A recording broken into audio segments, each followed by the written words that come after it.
We form a unity of soul, mind, and body. We are. We are. We are. We are. We are.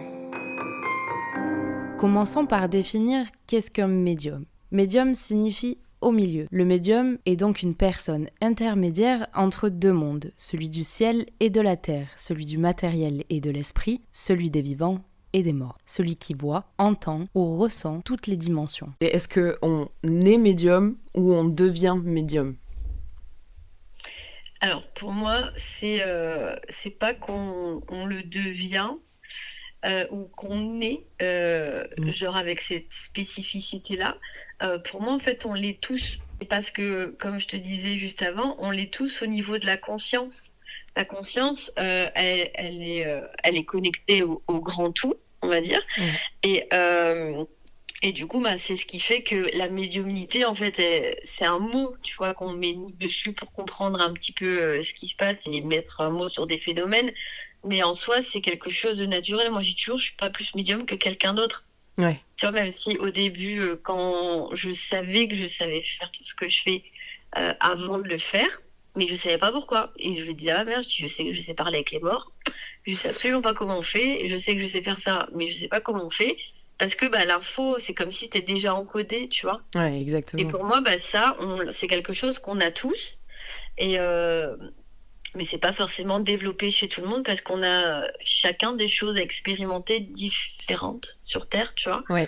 Et plus on va vers sa propre conscience de soi, et plus ça s'ouvre tout seul, en fait. C'est quelque chose qui n'a pas besoin de forcer. La réponse est donc plus nuancée. Devenir médium ne découle ni de la naissance ni d'une formation spécifique. Selon Cassandre, chacun de nous possède des dons innés.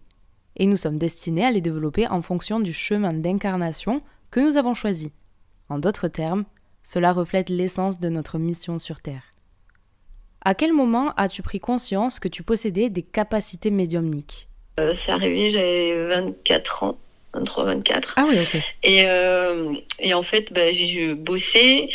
J'avais un petit copain à l'époque et pendant la même semaine, je me suis fait virer comme une vieille Josette et je me suis fait larguer comme une vieille Josette par texto. Donc ça m'a mis un coup, on va dire, au moral. Il y a eu une petite descente, on va dire un petit passage un peu à vide, quoi. Et il y a un soir, en fait, j'ai senti la main de mon grand-père sur mon épaule. Je m'étais endormie tellement j'avais pleuré. Et il m'a dit, t'inquiète pas, tu comprendras plus tard. Et après, j'ai commencé à le voir en rêve. On a commencé à se parler. Et puis ça s'est fait au fil des années tout seul. Mais j'ai toujours laissé le processus de base. Je suis quand même quelqu'un de très cartésienne et très mental. Donc pour moi, c'était pas compréhensible. Il n'y avait pas de logique. Ouais. Tu vois. Ah bah oui. Et il n'y avait pas de preuve. Donc voilà, après quand j'ai eu mes premiers passages d'âme à faire et que j'avais la photo qui arrivait en flash avec le nom, prénom du défunt, que je le retrouvais sur internet, j'étais là, ok, bon, peut-être qu'en fait je suis pas folle, peut-être il se passe vraiment quelque chose. Et voilà, et après là-haut, ça m'a dit, on va pas te donner le nom et prénom de tout le monde à chaque fois, mais c'est pour que tu comprennes que oui, tu captes bien. La discipline qu'on appelle médiumité, selon toi, comment peut-on la définir ? Ce qui est médiumnité, c'est accès à ce qui est non palpable. En soi, c'est accès à la visible. Oui. Tu vois. Donc, c'est aussi bien les défunts que les différents... j'ai le mot étage qui me vient. Le mot étage énergétique, mais les différents plans énergétiques. Donc, ça peut être d'aller connecter avec d'autres planètes, avec des êtres d'autres planètes, parce qu'on n'est pas quand même tout seul dans ce vaste univers. Mais ça, tu vois, c'est toujours sur des fréquences. Après, tu peux aller dans la nature et voir le monde du petit peuple. Mais si tu cherches à le voir avec tes yeux, tu verras pas une fée comme dans un dessin animé. Oui. C'est subtil, c'est énergétique. Mais quand il y a ça qui passe à côté de toi, ton énergie reconnaît, en fait. C'est bizarre à expliquer parce que ça se fait tout seul. Tu reconnais, tu sais ce que c'est et tu cherches pas à le voir avec tes yeux, ni avec ta tête. C'est ta conscience qui le perçoit. Exact. Donc, tu vois, il y a ça. Moi, ça a commencé avec la clairaudience. Donc, en fait, j'entendais des mots, j'entendais qu'on me parlait, je ressentais beaucoup. Donc, dès qu'il y avait des présences à côté de moi, je savais qu'il y avait quelqu'un. Et en fait, au fur et à mesure, maintenant, dès qu'il y a quelqu'un qui est à côté de moi, je sais si c'est un homme, une femme, si c'est vieux, si c'est jeune, si c'est quelqu'un que je connais, si c'est quelqu'un que je connais pas. Et je sais pas, mon détecteur, il s'est affiné tout seul au fil des années, mais la clairaudience, euh, j'ai déjà entendu, tu vois, dans la pièce. Mhm. Donc là, comme si je te parle, tu es dans la pièce avec moi et j'entends de cette manière-là. Mais généralement, 90% du temps, c'est à l'intérieur. Parce qu'en fait, c'est des fréquences vibratoires qu'on reçoit, c'est pas des mots en soi. Et si tu vois, dans notre bibliothèque intérieure, on a le référentiel de plein de mots, plein d'expressions, plein de situations. Et en fait, ça se connecte à ça pour être retranscrit en mots. Ok. Donc en fait, ça va très vite, mais je peux percevoir ce qui est dit par le ressenti, comme je peux le percevoir parce que je l'entends Oui. ou parce que je le vois. Parce que des fois, je déflash. Mais ça, c'est pas quelque chose que je contrôle, ça se fait tout seul. Donc quand je fais des séances de contact défunt, il y a un petit peu tout ça. Je préviens les gens que je vais voir des choses, mais moi, je sais pas ce que c'est parce que je connais pas leur vie, je connais pas le défunt. Mm. Mais ça peut être un souvenir, ça peut être une symbolique. Mais généralement, au fur et à mesure que l'info elle arrive, je sais de plus en plus, tu vois, si c'est une image pour, comment dire, imager quelque chose pour que la personne elle comprenne, ou si c'est pour lui donner un signe, après, elle se débrouillera au fur et à mesure de son avancée, elle comprendra par elle-même. Chez les médiums, t'en as, ça va être que le clair ressenti. Ils vont Ok. pas entendre, ils vont pas voir, mais ils vont ressentir. Après, t'as la claire connaissance, où des fois, moi, ça m'arrive, où je sais les choses, mais je sais pas pourquoi je les sais, je sais pas quand est-ce que ça va arriver, je sais pas comment, mais l'info, elle est à l'intérieur de moi. Au mois de juin, je nageais, je savais, je dis à mon meilleur pote, je vais déménager. Je sais dans quel département. J'ai pas l'envie personnellement de déménager à ce moment-là où je reçois l'info. Et 3 semaines après, j'étais chez le notaire. Le médium et le voyant se distinguent par leurs facultés. Le médium agit en tant qu'intermédiaire entre notre monde et celui des esprits, communiquant avec des entités et des défunts. Il perçoit des choses au-delà des 5 sens habituels, mais n'effectue pas de divination. En revanche, le voyant n'entre pas en contact avec les défunts, mais possède des capacités de perception et d'intuition pour déceler des événements liés au passé, au présent et au futur. Le voyant utilise parfois des outils divinatoires tels que les oracles ou les tarots pour affiner ses perceptions. Il est à noter qu'un médium peut être aussi un voyant, car il peut avoir un don de clairvoyance, et donc de faire des guidances sur le passé, l'avenir ou le présent. Cassandre, tu as la capacité d'être intermédiaire entre les deux mondes, mais que penses-tu des guidances liées au passé et au futur ? Je perçois ce qui pourrait se passer parce que ça reste toujours des potentiels. Mais de un, c'est pas quelque chose qui m'intéresse. Donc comme ça m'intéresse pas, c'est pas quelque chose que je développe naturellement. Puisque pour moi, une lecture d'avenir, elle sert à rien, si ce n'est qu'à mettre la personne en dehors de son moment présent. Et si elle n'est pas dans son moment présent, elle peut pas construire l'avenir. Et ça, c'est quelque chose, moi, que j'ai expérimenté par moi-même parce que longtemps, j'ai voulu savoir ce qui allait m'arriver pour me rassurer. Et en fait, ça a été pire que mieux. Exact. Mais par contre, au fil des années, il y a plein de fois où j'ai eu des informations pour moi, de choses qui allaient m'arriver, mais je ne savais pas quand ni comment. Et des fois, ça arrivait 5 ans après. Quand je recevais l'info, j'avais pas envie, je voulais pas vivre ça. Et puis 5 ans après, en fait, c'était moi qui étais à l'initiative de ce que j'avais pas envie de vivre 5 ans avant. Ouais. Tu vois ? Exact. Donc la vie elle est quand même bien faite, mais au début moi ça me faisait paniquer parce que je recevais des infos et je pensais que je devais tout mettre en place tout de suite maintenant. Et en fait là-haut ils m'ont expliqué que non, en fait je reçois les informations, c'est juste pour me montrer entre guillemets que je suis sur le bon chemin et c'est pour montrer qu'il y a des choses qui arrivent et que je continue d'être en mouvement. Mais il n'y a pas besoin de savoir qui, quoi, comment, qu'est-ce que je dois faire et de me mettre dans des états pas possibles comme j'ai pu me mettre dans des états d'anxiété avant quand ça m'arrivait, quoi. Parce que je pensais que j'étais en retard, parce que beaucoup de mental. Mais en même temps, j'ai vécu ça justement pour travailler sur l'apaisement du mental parce que tu peux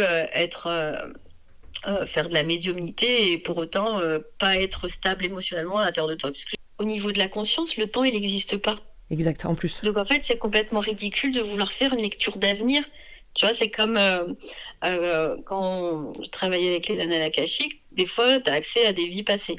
Ce que nous, on appelle vie passée. Mais en fait, ce ne sont pas des vies passées puisque tout se vit sur le même espace-temps.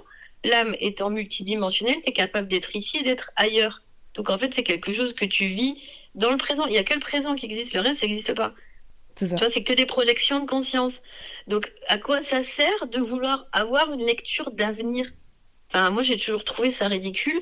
Et pareil, quand on me demandait une lecture de vie antérieure, bah, ça a toujours été non. Parce que ça n'a aucun sens si ce n'est que de nourrir l'ego. Ouais, Et c'est ça pas fait faux. pas du bien au final, tu Mm. vois. Quand il y a des personnes qui me demandent des guidances, ou c'est tout de suite maintenant. Oui, bien Tu vois. sûr. Et oui, c'est système Et d'urgence. 5h30 le vendredi, bah, faudrait que ça soit à 6h. Exact. Et quand tu proposes un rendez-vous, bah, une semaine et demie, voire plus, après, bah, soit on me répond pas, donc bah, déjà, c'est super au niveau politesse, soit c'est ah bah non. Et vous êtes capable de voir s'il va m'arriver ça, ça. Mais en fait, je mets beaucoup d'amour dans mes réponses, même si elles sont pas toujours perçues de cette manière-là, parce que je sais que la personne est en souffrance, qu'elle a besoin d'être rassurée et qu'elle voudrait être rassurée tout de suite maintenant. Mais en fait, de un, c'est pas lui rendre service, de dire oui, amen, c'est pas me respecter non plus, puisque j'ai autre chose à faire qui est prévu dans mon planning à l'avance que de m'arrêter parce qu'il y a quelqu'un qui est en crise. Et bah, de trois, c'est respire, ça va bien se passer. Et quand les personnes, je leur dis, je fais pas de lecture d'avenir, bah, c'est limite si on me répond pas, bah, vous servez à quoi en fait?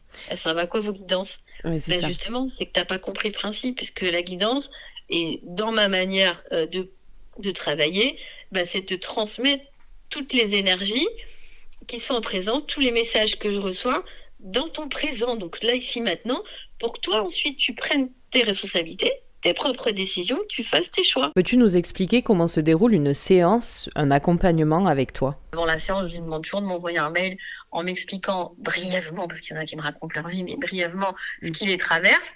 Bah, déjà là, je reçois à l'intérieur de moi un maximum d'infos sur comment je peux accompagner la personne vers elle-même. Donc en fait, il n'y a aucun rendez-vous qui se ressemble, peu importe la prestation. Et c'est ça aussi, moi, qui m'anime, puisque j'ai tendance à l'ennui très vite.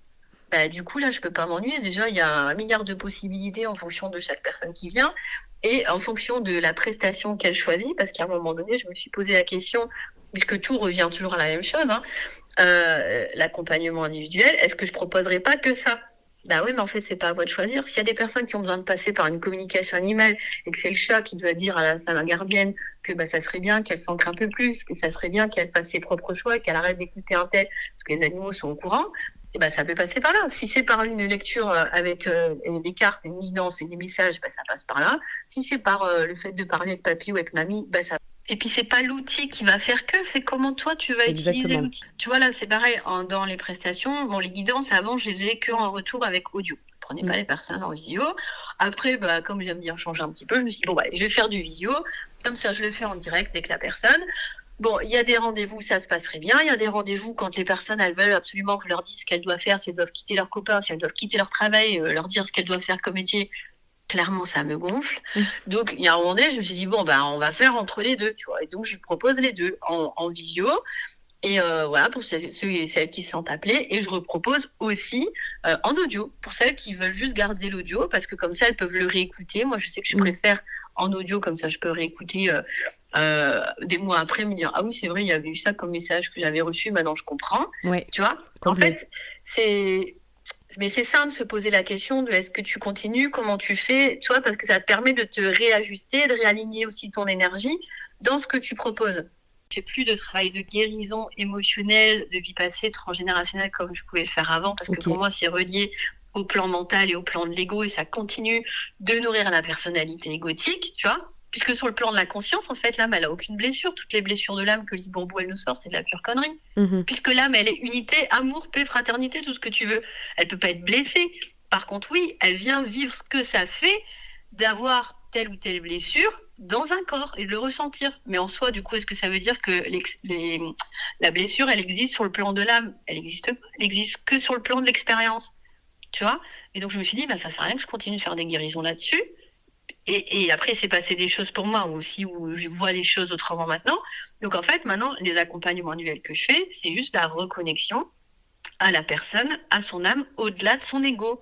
Et ça, c'est pareil, on croit que c'est quelque chose qui est difficile, qui est accessible qu'à des êtres qui sont éveillés, soi-disant, qu'il faut faire 1000 rituels, avoir fait plein de formations, alors qu'en fait, c'est tellement simple, il suffit de sortir de son mental. Mais l'éveil de conscience, en fait, c'est ça, c'est pas de savoir parler avec les morts, ni avec les anges, ni de savoir tirer les cartes.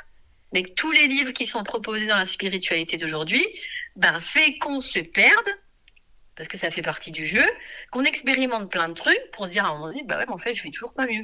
Bah oui, parce que le problème, il est pas là. Et en fait, il n'y a jamais eu de problème. Le seul problème, c'est la perception de comment tu vois ta vie et depuis quel point tu regardes ce qui se passe chez toi. Si tu regardes depuis l'espace mental et l'ego, bah oui, t'as des problèmes. Oui, ça va pas avec ton père, oui, ça va pas avec ta mère, oui, t'as du transgénérationnel, t'as du karmique, t'as du blablabla, tu t'en finis plus. Si tu regardes sur le plan de là, bah en fait, il n'y a rien, tu viens juste vivre des expériences. Ah, bah, ok, bah tout d'un coup, c'est plus léger. En fait, le tout, c'est de se poser, c'est toujours le même truc, hein. On peut se poser des questions, mais il est bonne. Et c'est exactement ça. C'est tout à fait ça. Et il y a pas longtemps, j'ai une fille en soins énergétiques, elle me dit ouais, niveau amoureux, ça va pas, dans mon schéma familial, ça va pas, il y a personne qui reste en couple, au niveau de mes tantes, machin, blablabla, ça partait dans le mental. Je dis bon bah ok, mais du coup avec un soin énergétique, elle s'attend à quoi? À ce que je rebranche les fils et que après elle trouve un amoureux, ou tu vois? Il y a une manière de demander les choses, donc je lui explique bien que c'est un soin énergétique, donc je vais nettoyer au niveau énergétique ce qu'il y a, je peux avoir accès à des choses, mais c'est pas ça qui va faire que après l'énergie elle est infusée à l'intérieur d'elle et c'est à elle de faire son chemin. Le soin énergétique à la base c'est ça. Un jour on te dit oh, je te fais un soin énergétique parce que je vais te guérir, il y a un problème. La personne elle est dans l'ego. Mais pendant la séance, si tu veux, j'ai vu une ancêtre de sa famille qui avait fait un vœu, le vœu de plus retrouver par rapport à quelqu'un au domaine amoureux. Et du coup, elle me dit, tu peux lui dire que je vais l'aider sur son chemin et que quand elle veut faire appel à moi, il faut qu'elle pense à la fleur. Je ne sais plus ce que c'était, je crois que c'était une pâquerette ou non, c'est pas une pâquerette. Bon, c'était un nom de fleur. J'ai même regardé sur Google si ça existait. Et elle me dit, tu lui dis, c'est par rapport à ça. Ok. Et donc je lui explique après dans le débrief que bah voilà, il s'est passé ça, que l'énergie elle l'accompagne, que si elle veut, bah voilà, je retransmets aussi le message. Elle me dit non mais tu sais Cassandre que je n'arrête pas de voir cette fleur. Depuis quelque temps, je la vois en rêve, j'entends le nom de cette fleur à l'intérieur de moi, je ne savais pas pourquoi. Et elle dit, je t'avais rien dit et tout ça. Bah oui, mais quand t'es dans le lâcher prise, la magie, elle opère. Hein. Exact. Donc je lui explique bien, j'ai dit oui, dans ton schéma familial, il y a ça au niveau mental, égotique, dans ton corps émotionnel et dans ton corps mental. Mais ça n'est pas qui tu es profondément, c'est une mémoire. Donc en fait, il faut juste que tu regardes la mémoire autrement, c'est-à-dire arrêter de t'attacher à ça déjà, et te dire, bah ok, dans ma famille, elles n'ont pas un bon schéma familial amoureux. Et encore, il n'y a pas de bon amoureux, il n'y a que d'expérience, mais qui n'est pas fructuant sur une relation stable et pérenne, tu vois. Et je dis, en fait, toi, maintenant, c'est juste de regarder autrement et d'arrêter de continuer à faire quelque chose automatiquement. Donc, c'est commencer à t'interroger, à te poser les bonnes questions sur est-ce que tu choisis bien tes partenaires, depuis quel espace en toi tu les choisis, et d'approfondir là-dessus, tu vois. Exactement. Si tu veux. Mais c'est pas de dire, bah ça y est, j'ai guéri ton transgénérationnel et puis je me prends pour Dieu. Non. We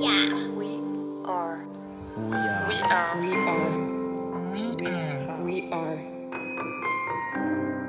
J'ai eu une entrevue fascinante avec Cassandre qui m'a enseigné une grande leçon. C'était encore plus fascinant car je lis en ce moment un livre qui s'appelle Le moment présent d'Eckhart Tolle. Cette leçon prend 5 secondes à être apprise et nécessite toute une vie pour être maîtrisée. Ce qui m'a particulièrement étonnée, c'est que cette révélation émanait d'une médium travaillant, selon mes croyances, avec le passé et le futur. Cependant, Cassandre a clarifié cette conception erronée. Elle nous enseigne que nous sommes simultanément présents ici et partout, que l'âme vient pour vivre des expériences plutôt que de guérir de multiples traumatismes. Surtout, elle met en lumière la puissance d'un outil que nous pouvons tous développer, celui du moment présent. La principale leçon réside dans la compréhension que la guérison authentique se trouve dans le moment présent.